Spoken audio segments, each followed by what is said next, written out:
시작된 말씀의 성취라는 제목을 가지고 오늘 하나님 말씀을 함께 보도록 하겠습니다. 지난 시간 우리는 성령 강림 사건에 대해서 함께 이야기했던 기억을 가지고 계실 겁니다. 성령 강림 사건을 우리가 볼 때에 120여 명의 신앙 공동체로 모인 자들에게 성령께서 각 사람에게 임하시는 이 놀라운 사건을 우리가 지난 시간 본문을 통해서 함께 보고 또 그 의미를 찾아갔던 기억을 우리가 가지고 있는데요. 중요한 건 이 성령 강림 사건을 바라보는 우리의 관점에 있어서 우리가 어떤 관점을 가져야 되는지가 지난 주일 말씀의 주된 내용이었습니다. 여러분, 어떤 관점으로 이 성령 강림의 사건을 보아야 한다고 얘기했죠? 바로 어떤 신비로운 현상, 또 이것이 은사나 여러 가지 성령의 일들에 대한 나타남에 집중할 것이 아니라 성령께서 어떠한 의도를 가지고 계셨는지에 초점을 맞추자, 이렇게 얘기했습니다. 한번 다시 따라할까요? 성령께서 어떠한 의도를 가지고 계셨는가? 자, 여러분, 성령께서는 어떤 의도를 가지고 계셨죠? 한마디로 말하면 교회를 완성하는 것이었습니다. 신앙 공동체의 면모를 가지고 있던 이 공동체가 결국에 완성되어진 교회라고 하는 하나의 주님의 거룩한 몸으로서의 모습을 감당할 수 있도록 이것을 완성하시는 것이 바로 이 2장의 말씀에 나오는 성령 강림 사건의 이야기라고 얘기했죠. 그래서 우리가 1장의 말씀에서 11명의 사도가 아닌 12명의 사도로 세우는 시간, 그리고 2장의 말씀에서 성령의 세례가 임하는 시간, 이 모든 것, 그리고 이들이 증인으로 나가서 방언을 하는 이 일들이 단지 어떤 현상에 국한되어진 것이 아니라 하나님의 충분하고 정확한 의도가 있었다라는 것입니다. 특별히 성령의 세례의 사건은 1장 5절의 말씀에 대한 성취죠. 바로 그들이 성령의 세례를 받게 될 것이라고 예수님께서 말씀하셨고, 그 말씀은 반드시 이루어지는 것이었습니다. 또 이것이 이루어져야지 교회는 교회로서의 출발선상에 서게 되는 것이라고 우리가 얘기할 수가 있는 거죠. 여러분, 그러므로 우리가 이 성령의 임하심을 이야기할 때 결코 간과할 수 없는 건 무엇일까요? 바로 이 출발선 앞에 서 있을 때에 그들이 어떠한 모습이었는지를 그때 우리가 볼 수 있는 겁니다. 자, 이렇게 생각하시면 되는 거죠. 어떤 현상이 일어났다를 먼저 보는 것이 아니라 이들이 지금 어떤 의도로 그 곳에 있는지, 하나님께서 교회를 완성하시고자 이 일들을 하셨구나, 그리고 그 일을 완성하시는 가운데 이들은 어떤 모습이었는지를 그때 보는 겁니다. 이해가 되시나요? 그렇기 때문에 여러분, 성령의 세례는 매우 뜨거웠고요, 그리고 풍성했었고요, 하늘로부터 오는 거룩한 힘이 있는 시간이었던 것을 기억합니다. 이것은 단순히 현상이 아니라 교회에 대한 온전한 모습을, 본을 보여주시는 일이었다는 것을 볼 수가 있는 거예요. 여러분, 성경에는 이렇게 하나님께서 힘을 주시고 능력으로 세워가시는 일이 있습니다. 그것도 아예 없는 무에서 유를 창조하시는 분이 하나님이심을 믿습니다. 그러므로 여러분, 이 교회를 세우신 일은 단순히 교회만 창설하는 것이 아니라 과거에 있었던 하나님께서 꿈꾸셨던 원형의 모습에 대한 회복이다라고 할 수가 있는 거죠. 쉽게 말하면 인간을 주님이 만드실 때, 사람을 만드실 때 어떻게 하셨습니까? 흙에 생기를 불어넣으셔서 우리에게 생명이 되게 하셨죠. 다시 말하면 교회도 마찬가지입니다. 교회도 성령께서 임하셨다라는 것은 바로 이 죽어있는 우리로서는 할 수 없는 곳에 생기를 불어넣으셔서 그 안에서 하나님이 거룩한 뜻을 세워가시는 일들로 우리가 바라볼 수가 있는 것이다라는 거예요. 그러면 교회는 단순히 있었던 수많은 조직의 변형의 모습이 아닙니다. 있었던 과거의 신앙 공동체에 좀 더 변화된 어떤 실상이 아니라, 한번 따라하겠어요. 새로운 공동체. 주님이 전혀 새로운 거듭난 자로 만드신 조직, 그런 모습을 세워가시는 것이 교회라고 하는 거예요. 그러면 여러분, 교회는 어떤 곳입니까? 생기가 없는 메마른 곳이 아닙니다. 할렐루야. 힘이 있고 풍성하고 뜨거운 반응과 하나님을 향한 온전함이 있는 교회가 우리의 교회라는 사실이에요. 조금 전에도 우리가 함께 기도했던 북한은 어떻습니까? 북한의 지하교회 성도들은 오히려 코로나가 기회가 되어서 가족들이 모여서 성경을 볼 수 있는 환경이 열렸었다라고 합니다. 얼마나 감사한 일인가요, 그건 또. 근데 여러분, 그 상황을 또 이것을 어떤 다른 기관에서 이렇게 얘기해요. 코로나 기간에 북한은 성경을 달라고 요청하는 일이 평소보다 2배가 더 늘어났었다고 얘기합니다. 정말 그들이 얼마나 말씀 앞에 서기를 원하고 뜨거움으로 주님께 나아갔는지를 우리가 볼 수가 있는 거죠. 이것이 교회입니다. 여러분, 교회는요, 억지로 끌고 오고 억지로 세워가는 곳이 아니라 주님의 말씀이 서고 그 말씀에 성령께서 일하심이 세워지면 거기에는 힘이 생기고요, 능력이 생기고요, 하나님의 거룩한 뜻을 주님께서 이끌어 나가시는, 주도적으로 일하시는 주님의 일하심을 우리가 보게 되어진다라는 사실입니다. 이러한 교회가 오늘 우리의 교회가 되어지기를 간절히 소망합니다. 이 성령의 강림의 사건에 있어서 성령의 세례도 중요하지만 성령의 세례에 대한 또한 하나의 반응이 무엇이었죠? 그들이 방언을 받고 또 나아갔던 일이었던 것을 기억합니다. 그러니까 증인이 되는 일을 주님이 하신 거죠. 그러니까 1장 8절에 말하신 유대와 사마리아와 땅끝까지 이르러 내 증인이 되겠다 하신 그 말씀을 어떻게 성취하시느냐? 그 말씀의 성취는 앞으로도 지금까지 성취되어질 일이지만 주님께서 하나의 거룩한 모델로 세워가셔서 그것을 초반에 보여주신 것이 뭐예요? 이 방언으로 전 세계 각지의 사람들의 말들을 하게 하십니다라고 하는 거죠. 지난 시간에 우리 사진을 보여드리지 못했지만 여러분, 오늘 한번 가지고 왔는데요, 디아스포라에 있었던 많은 유대인들이 여러분 오순절 기간에 함께 예루살렘에 모여 있었습니다. 그러니까 이 사진을 보면은 우리가 성경에 말하고 있는 수많은 지역들이 있죠. 이 지역들에 있는 그 현지인은 아니에요. 유대인들인데 그곳에서 유대인들이 모임을 가지고 모여 있었던 디아스포라들, 이들이 절기가 되면 예루살렘으로 다시 돌아와요. 예루살렘에서 모여 있는 그 자리에 수많은 각 지역에 살았던, 그 당시에 각 지역에 있었던 유대인들이 와 있는 겁니다. 이들을 향하여서 120명에게 성령께서 임하셔서 하신 일이 뭐예요? 단지 우리의 혀의 어떤 떨림의 방언이 아니라 그들의 언어로, 다시 말해 외국어를 그들에게 하게 하신 거예요. 그래서 이 사람들이 무엇이라고 얘기했죠? 난곳 방언으로 말함이 어찌 됨이냐, 이렇게 얘기하는 것이죠. 근데 그 난곳 방언으로 했던 말이 무엇입니까? 우리가 알고 있는 것처럼 이 방언에 선포된 내용은 하나님의 큰 일을 증거했다라고 하는 것입니다. 이 하나님의 큰 일은 무엇이냐?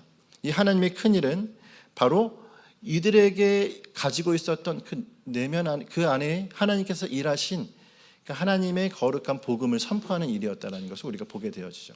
오늘 그래서 그 이야기에 대한 부분은 오늘 말씀의 내용이라고 얘기할 수도 있겠습니다. 자, 중요한 건 여러분, 이것이 너무도 대단한 일이죠. 난곳 방언으로 방언을 했다라는 사실이 얼마나 대단합니까? 근데 이보다 더 대단한 일이 있어요. 그보다 더 대단한 일은 뭘까요? 바로 그들이 뛰쳐나갔다라는 거예요. 증인은요, 가만히 그 안에 속해 있는 자가 아니라 증인은 역동적으로 뛰쳐나가는 자가 증인이 되어질 수 있습니다. 그러니까 언어로 말하는 것도 놀랍지만 이들이 역동적으로 반응하며 달려가서 하나님의 큰 일을 전했다라고 하는 이 일은 굉장히 중요한 그들의 변화라는 것을 우리가 생각해 볼 수가 있는 거죠. 여러분, 다시 말해서 교회는 어떤 곳이죠? 아까도 말했던 것처럼 충만함과 능력과 하나님의 주도적인 이끄심이 나타남과 함께 증인된 우리는 그 증인으로서 뛰쳐나가 하나님의 복음을 선포하는 일이 우리 가운데 나타나야 한다는 것을 이야기해 주는 것입니다. 그것이 교회의 온전한 모습이라고 할 수가 있는 거죠. 여러분, 우리가 하고자 해서 되는 것이 교회가 아닙니다. 교회는 성령께서 우리 안에서 일을 행하셔야 가능하다라는 것이죠. 오늘 그 일이 오늘 이 자리에 있는 저와 여러분에게 잘 이해가 되고 머리로만 이해가 되는 것이 아니라 성령의 감화로 말미암아 우리 가슴에 그 놀라운 일들을 주님께서 행하여 주실 줄을 믿습니다. 여러분, 이런 일을 주님께서 하실 때는 너무도 감사한 건 우리가 할 수 없다라고 인정하게 되어지면 그때 주님은 일을 하시는 분이십니다. 여러분, 우리가 내 안에 있는 자존심, 우리가 가운데 있는 어떤 높아진 마음들을 다 내려놓으시길 바라요. 주님께서 내 안에 하셔야지만 이 일들이 가능합니다. 믿음으로 선포하여 달려갈 때 주님은 이러한 역동적인 교회로 세워가실 줄을 믿습니다. 자, 중요한 건 이 역동성이 당시 그 자리에 모인 사람들을 어떻게, 이 당시에 모인 사람들에게는 어떻게 여겨졌느냐가 오늘 주된 관심사겠죠. 자, 이들은 이걸 어떻게 여겼느냐? 12절과 13절의 말씀을 보면 이렇게 되어 있습니다. 한번 읽어볼까요? 시작. 다 놀라며 당황하여 서로 이르되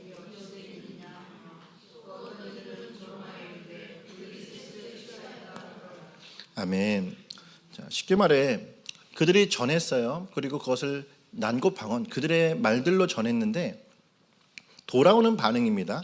그것을 들은 자들의 반응은 뭐예요? 이들이 술에 취한 것이 아니냐 이런 반응을 보는 거죠. 그리고 이들을 조롱하고 이들의 모습 자체가 굉장히 흥미로웠던 것을 볼 수가 있어요. 그러니까 우리가 기대하는 바는 뭐죠? 이렇게 큰 일을 각 영역별로 각 언어로 전하면 사람들이 그것을 듣고서 그것을 감동하는 일을 우리가 생각하겠지만 결과는 정반대입니다.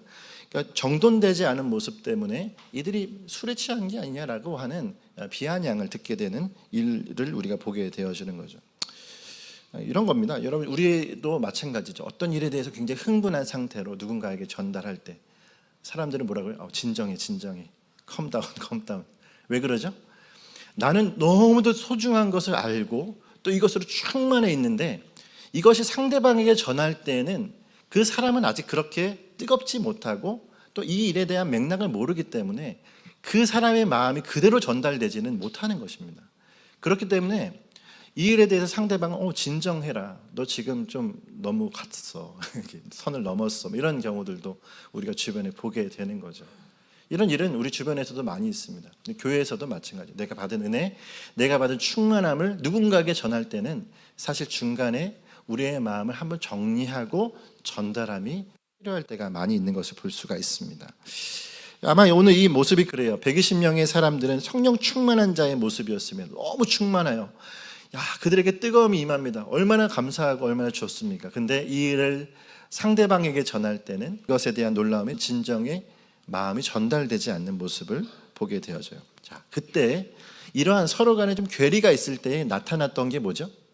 서로 간에 이 괴리감이 나타났을 때에 베드로의 설교가 있었던 거예요. 자, 그래서 이 설교가 굉장히 중요합니다. 왜요? 하나님의 큰 일을 이 많은 사람들에게 정확하게 메시지로 전한 것이기 때문에 그렇습니다. 그러니까 베드로의 설교는 그래서 굉장히 주는 그 설교 자체의 의미가 있어요. 두 가지의 의미를 우리가 한번 생각해 보자면 첫 번째는 교회의 역할로서의 의미입니다. 교회의 역할로서의 의미. 그러니까 성령님의 역동성과 열정을 교회는 어떻게 세워가야 하느냐. 그 역동성을 담아내서 이것을 언어로 표현해야 됩니다. 그러니까 하나님의 역동성을 그 역동성 그대로 두고 막 자유롭게 그리고 막 뜨거운 상태로 두면 어떤 사람은 그런 거죠. 우리 막 여기서 막 방방 뛰고 난리가 났어요. 막. 근데 저 밖에서 오늘 처음 교회를 온 분이 계십니다. 그러면 그분은 어떻게 여길까요? 이 광신 집단은 뭐지? 이런 식으로 반응할 수 있는 거예요. 그렇지 않습니까? 그러니까 근데 그렇다고 교회가 이 뜨거움을 꺼트려야 되겠습니까? 그럴 수는 없죠. 주님의 말씀 앞에 아멘하고 깊이 있는 능력으로 하나님을 바라보며 나아가는 이 열정을 그대로 가지되 이것을 온전히 언어로 구사하고 표현할 수 있는 설교라고 하는 중요한 장치가 필요하다는 거예요. 이것이 바로 오늘 이 말씀에 나오는 베드로의 역할이었다라는 겁니다. 그래서 교회는 하나님의 말씀이라고 하는 매우 비중이 있는 시간을 전하는 시간이 있는 것이다라는 거죠. 설교자의 역할로서도 아주 중요한 의미가 있습니다. 이 수많은 사람들의 정리되지 않은 중구난방의 메시지이죠. 아마도 그렇지 않겠나 생각됩니다. 어떤 자는 이 성령의 아주 큰 이끌림 때문에 자신의 감정을 표출하기에 정신이 없었을 수도 있겠고 어떤 사람은 이 큰일에 대해서 설명은 못하겠는데 반응으로만 이렇게 충만해 있을 수도 있어요. 여러분 이런 모습 안에서 이 설교자로서 베드로가 했었던 일은 뭐죠? 바로 정확한 하나님의 큰 일을 선명하게 전하는 일을 그가 했다라는 것을 우리가 볼 수가 있는 거죠. 그런 의미에서 베드로의 설교는 이 모든 요건을 충족하는 중요한 사역이었습니다. 자, 이것이 어떻게 보면 교회적으로도 굉장히 중요하죠. 성령의 충만한 역동성을 주님께서 바로 이 교회의 표징으로 보여주시고 또 그 안에 누구를 두십니까? 말씀이 준비되어서 선포되어질 수 있는 사람을 세우셔서 그로 그것을 전하게 하시는 이 일이 이 모습 안에 나타나고 있는 것입니다. 여러분, 결과적으로는 어떨까요? 만약에 여러분 이 과정 속에서 우리가 이제 오늘과 다음 주까지 이 설교의 내용에 대한 이야기를 할 텐데, 설교가 만약에 엉뚱한 이야기가 전파되었거나 설교의 내용 자체뿐만 아니라 그가 오히려 성령 강림에 대해서 반감시키는 일이 되었으면 결과적으로는 아마 교회가 창설되기에는 큰 무리가 있었을 겁니다. 그렇죠? 근데 우리가 결과적으로 볼 때에 이 설교 이후에 교회는 매우 괄목할 만한 외연적인 확장과 함께 내적인 질서가 잡히는 모습을 볼 수가 있어요. 그렇죠? 위원회 확장은 3,000명의 성도들이 생겨나고, 또한 그 안에 공동체 생활이라고 하는 질서가 세워져 있는 모습을 우리가 보게 되죠. 자, 이 일들이 무엇으로 말미암았습니까? 만약에 중간에 있었던 이 설교의 사건이 없었고 바로 그들의 120명의 어떻게 보면 좀 중구난방의 열정만 있었다면 될 수 없는 일이었습니다. 근데 이것을 하나님께서 하나의 스토리와 같은 과정 속에서 일을 세워나가신 거죠. 근데 이것이 오늘 우리에게도 동일하게 중요성을 가지고 우리 가운데 비중을 두고 있는 거죠. 그러면 여러분, 교회가 세워지는 것에 있어서 매우 중요한 요소 중에 하나가 설교이고, 또한 설교자는 말의 무게만큼이나 큰 책임을 가지고 있는 자인 것을 보게 됩니다. 여러분, 설교자를 위해서 기도를 해야 될까요? 말아야 될까요? 기도를 부탁드립니다. 설교자가 기도 속에서 함께 이 시간, 다른 것이 아니라 우리의 마음에 일주일 동안 살다 보면 어떻습니까? 마음이 다시 무뎌지고 다시금 뭔가 잠잠히 이 마음속에 다른 어떤 번뇌들이 찾아올 때 설교는 이걸 다 걷어내야 됩니다. 또한 새로운 어떤 분이 와서 이 자리에서 복음을 들어야 되는 이 시간이라면 설교자의 말 한마디가 얼마나 중요한지 모르겠어요. 그러한 이 모든 것을 하나님 앞에 올려드릴 수 있는 그런 설교자가 필요하다라는 사실이죠. 그러기 위해서는 오늘 저와 여러분에게 한 마음이 되어질 것이 필요할 줄을 믿습니다.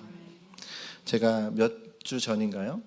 한 목사님의 시를 읽었는데 이 시가 굉장히 위트 있는, 재치 있는 시라서 제가 오늘 한번 가져왔어요. 오해하지 말고 들으십시오. 설교를 큰 소리로 하면 시끄럽다 하고, 작은 소리로 조용히 하면 박력이 없다 그러고, 짧게 하면 미천이 없다 그러고, 길게 하면 지루하다 그러고, 성경을 깊게 들어가면 어렵다고 하고, 예화를 많이 쓰면 세상 이야기를 많이 한다 그러고, 원고를 보면 거기에만 매인다고 하고, 원고를 안 보면 준비가 안 돼 있다 그러고, 열을 내어서 하면 감정에 치우쳤다 하고, 차분히 하면 열정이 없다 그러고, 한 번쯤 들은 예화만 나와도 게으르다 하고, 그러고 보니 이 힘든 설교를 30년째 하고 있는 나도 참 대단하구나. 어떤 분이 쓰신지는 제가 모르겠어요. 이름을 밝히지는 않았는데 이 뭐죠? 소식지 같은데 이 내용이 들어가 있더라고요. 한 중년의 설교자의 애환을 아마 이 시적인 표현으로 쓴 것 같습니다. 여러분, 오늘 이 이야기를 여러분과 함께 이야기하는 이유는 뭐 설교자를 좀 위해 주십시오, 위하는 그런 얘기가 아니라 전하는 자나 듣는 자가 함께 부단히 애써야 된다는 이야기입니다. 할렐루야. 전하는 자는 어떻게 했을까요? 우리 성도들의 마음이 일주일 동안 다시금 말씀 앞에 새로워지고 또한 주님을 바라보도록 만드는 일들로 나아가길 위해서 애써요. 그리고 궁금합니다. 어떻게 말씀을 가지고 사셨을까? 어떻게 말씀을 가지고 나아갈까를 궁금해하죠. 여러분, 듣는 자들도 마찬가지입니다. 듣는 자는 어떻죠? 우리의 삶 속에서 부단히 애씀이 필요한 거예요. 설교를 분석하는 것도 좋죠. 그리고 평가하는 것도 좋습니다. 근데 설교를 평가하고 분석하는 것보다 중요한 건 이 말씀이 내 심령 가운데 성령께서 주시는 깨달음이 되셔야 된다는 거예요. 성령께서 우리 안에 이 진리를 깨닫게 하시는 일들이 나타나기를 간절히 소망합니다. 자, 그러면 이제 우리가 오늘 베드로의 설교에 대해서 함께 이야기를 할 텐데, 이 베드로의 설교를 한 세 등분으로 나눌 수 있어요. 세 가지로 구분할 수가 있는데, 먼저는 사람들의 오해에서 이것을 변호하고 대변하는 일들을 하는 것이 첫 번째고요. 또 두 번째는 시대를 진단하는 것이 그 내용 안에 있습니다. 그리고 또 하나는 해답을 제시하는 것이 또한 그 안에 있는 것을 우리가 볼 수가 있어요.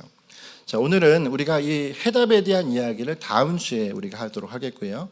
오늘 이 오해를 어떻게 풀어내는지, 또한 시대를 어떻게 진단하고 있는지를 좀 한번 생각해 보면 좋겠어요. 먼저 오해에 대해서는 어떻게 대응을 하고 있을까요? 14절과 15절을 한번 읽어보도록 하겠습니다.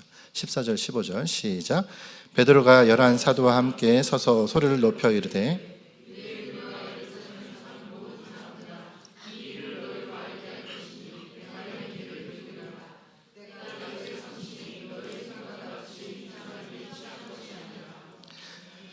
사실 이 베드로가 설교를 시작한 동기는 무엇이냐면 이 120명의 하나님의 사람들의 방언에 대한 대변, 다시 말해 그들을 변호하기 위해서 일을 시작했습니다. 그러니까 이들은 지금 술 취한 것이 아니고 이들은 지금 몽롱한 상태가 아니다. 지금이 몇 시냐? 제3시다 이렇게 얘기하는 거예요. 제3시는 여기서 6을 더하시면 됩니다. 아침 9시예요. 아침 9시에 누가 술을 마십니까? 아침 9시에 정신이 말짱합니다. 그런데 그 정신이 말짱한 이들이 지금 성령에 충만한 상태에 있습니다 라고 그들에게 얘기해 주고 있는 거예요. 그리고 이 잘못된 인식을 바로 잡으면서 이제 설교를 시작하고 있는 것이죠. 여러분, 말씀은 우리 안에 잘못됨과 우리 안에 잘못된 인식을 바꾸는 중요한 작업이기도 합니다. 그래서 이 설교의 말씀을 통하여서 내가 가지고 있었던 잘못된 생각들, 그리고 우리가 가지고 있었던 잘못된 방향들을 바로 잡아서 하나님의 뜻이 무엇인지를 온전히 바라보도록 만드는 일이 하나님의 말씀 가운데 나타나게 되어지는 거죠. 자, 이러한 베드로의 대응은 결국 사도행전 2장이 분명히 무엇인지에 대해서, 그들에게 나타났던 이 현상이 무엇인지에 대해서 먼저 이야기를 해주고 있어요. 성령의 충만은 황홀경이 아니었다. 그들이 무엇에 취해서 그들의 육신이 무엇인가 그렇게 몽롱한 어떤 중독의 상태로 되어지거나 다 자아도취의 모습을 취하는 것이 아니었다. 이들은 뜨겁게 복음을 전하고 있었던 것이다 라고 얘기하는 거예요. 뜨겁게 복음을 전하고 있었던 이들의 모습을 앞에서 입장을 정확하게 이야기해 주고 있습니다.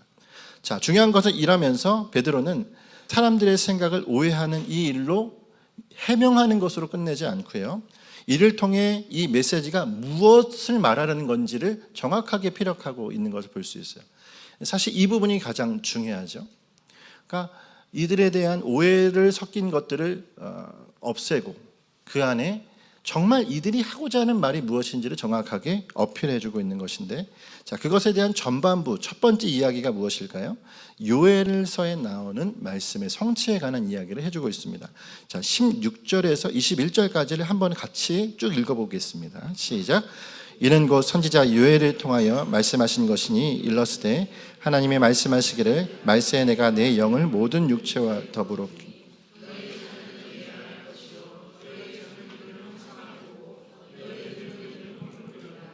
그때 내가 내 여종들에게 부어주리니 이는 또 내가 위로 하늘에서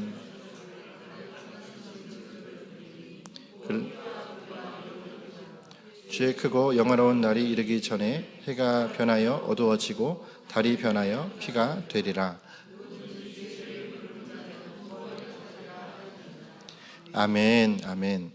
자, 우리가 이 요엘서의 말씀을 베드로가 가지고 와서 인용을 하고 있는 모습을 볼 수가 있습니다. 자, 조금 전까지의 상황에 대한 해명이 있었어요. 그리고 그 해명 이후에 베드로가 한 얘기는 구약의 말씀에 대한 인용을 하고 있습니다. 근데 이 인용을 한 이유가 뭘까요? 왜 요엘서의 말씀이겠습니까? 단지 자녀들이 예언할 것이고 청년들이 환상을 보고 아비들이 꿈을 꾸리라고 하는 그 메시지가 성취되었다라고 하는 것, 이것도 물론 많죠. 근데 맞지만 이것만을 집중하려는 경향일까요? 여러분, 이 베드로의 설교의 핵심이 무엇이라고 할 때 사실 우리는 요즘에도 찬양 중에 그런 마지막 날에 내가 나의 영으로 부어주리니 이 찬양이 있잖아요. 그렇기 때문에 바로 이 자녀들이 예언하고 젊은이들이 환상을 보는 이것에 좀 치중하는 경향이 있어요. 근데 이 메시지의 정말 중요한 것은 무엇이냐면 이 설교의 핵심은 말세라고 하는 겁니다. 그러니까 하나님의 말씀하시기를 17절의 말씀에 말세에 내가 내 영을 모든 육체에게 부어주리라 라고 얘기했어요. 자, 모든 육체에게 영을 부어주셔서 예언을 할 것이다 라고 하는 것을 우리가 오늘 이 사도행전 2장의 말씀에서 나타난 것으로, 성취된 것으로 베드로가 얘기했다라는 것을 우리가 알 수가 있죠. 자, 영이 부어졌고 많은 사람들에게 하나님의 말씀에 대한 예언이 있었다. 이 예언이라는 단어도 우리가 한번 살펴볼 텐데, 먼저는 그렇게 얘기할 때 말세라고 하는 이 말씀이 들어있다라고 하는 것이 매우 중요합니다. 이제 이 말세가 되었다라고 하는 거죠. 그러니까 베드로의 설교의 가장 처음에 해명과 함께 그가 했던 이야기는 이 성령의 일들은 술 취함이 아니라 말세에 대한 징표다라고 얘기하는 거예요. 어떤 말세죠? 자, 이전까지 그들은 말세라고 하는 개념이 언제 올지를 모르는 자들이었습니다. 그러니까 구약의 말씀에 나타나 있는 여호와의 날, 여호와의 날이라고 하는 것이 소선지서와 대선지서에 등장해요. 이 여호와의 날이라고 하는 이 말이 뭐죠? 결국에는 하나님이, 우리가 지금 이 복음 안에서 얘기하자면 하나님이 다시 오실 그때라고 할 수가 있습니다. 근데 그때는 언제부터 시작하느냐라고 했을 때 이 말세는 내가 내 영을 모든 육체에게 부어줄 때부터다라고 얘기할 수가 있는 거죠. 그러니까 예수 그리스도께서 우리 가운데 승천하시고 그리고 이 교회를 창설하시는 이때부터는 이제 우리가 시대상으로 보았을 때는 말세라고 하는 것입니다.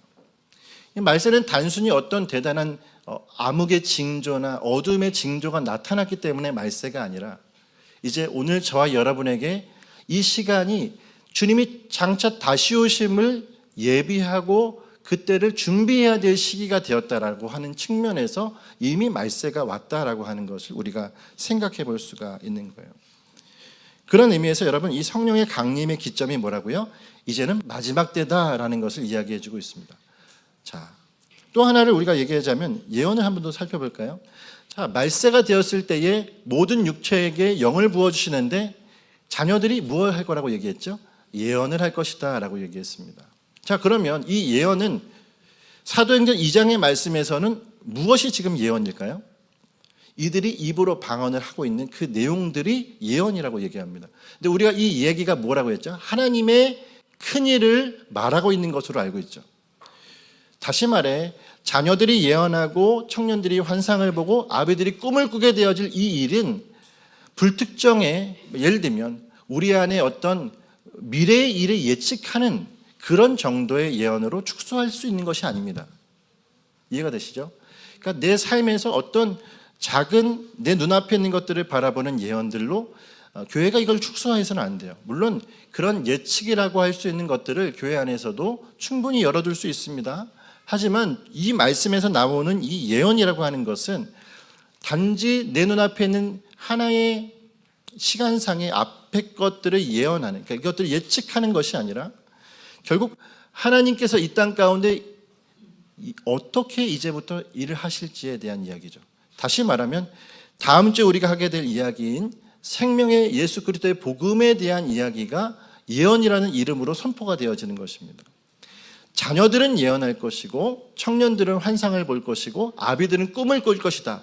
이들의 그 꿈과 환상과 또한 예언 속에 담는 것이 무엇입니까? 바로 진리의 말씀의 성취라고 하는 거예요.